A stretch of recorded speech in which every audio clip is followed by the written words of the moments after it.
వ్యూహం cinema release ఆపడానికి లోకేష్ పన్నినటువంటి వ్యూహం ఫలించినట్టే కనబడుతోంది. తుది తీర్పు మాత్రం 22వ తారీఖు రాబోతోంది. ప్రముఖ దర్శకుడు రామ్ గోపాల్ వర్మ దర్శకత్వం వహించిన వ్యూహం సినిమా విడుదలకు central board of film certification CBFC ఇచ్చిన సర్టిఫికేట్ను సవాల్ చేస్తూ దాఖలైన పిటిషన్లో తెలంగాణ హైకోర్టు తీర్పును రిజర్వ్ చేసింది. పిటిషనర్, నిర్మాత, దర్శకుడు, CBFC తరపు న్యాయవాదులు వాదనలు పూర్తి కావడంతో తుది ఉత్తర్వులు ఈ నెల 22న వెల్లడిస్తామని హైకోర్టు పేర్కొంది. తెలుగుదేశం పార్టీ దాఖలు చేసిన పిటిషన్పై న్యాయమూర్తి జస్టిస్ సూర్యపల్లి నంద గురువారం మరోసారి విచారణ చేపట్టారు. నిర్మాత తరపున సీనియర్ న్యాయవాది వెంకటేష్ వాదనలు వినిపిస్తూ 2023 అక్టోబర్ 28న CBFC సర్టిఫికేట్ కోసం నిర్మాత దరఖాస్తు చేసుకోక దాన్ని అడ్డుకునేందుకు అదే నెల 30న ఫిర్యాదు చేశారు. దీన్ని 31న CBFC చైర్మన్ తిరస్కరించారు. దాంతో నవంబర్లో మరోసారి ఫిర్యాదు చేశారు.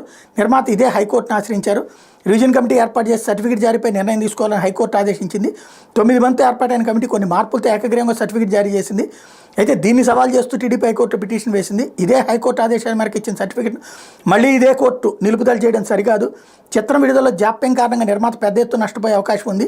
ఈ అంశాలను పరిగణలోకి తీసుకుని పిటిషన్ కొట్టేయాలని విజ్ఞప్తి చేశారు. ఆర్జీవీ తరపు న్యాయవాది వాదనలు పిలుస్తూ పిటిషనర్ చెబుతున్నట్టు ఏపీ ఎన్నికలు సరైన కారణం కాదు, చిత్రం విడుదలను ఆపాలన్నదే వాళ్ళ ఉద్దేశం. నిజంగా ఏపీ ఎన్నికలు అన్నదే కారణం అయితే మరి తెలంగాణలో విడుదలకు ఎందుకు అభ్యంతరం చెప్తున్నారు?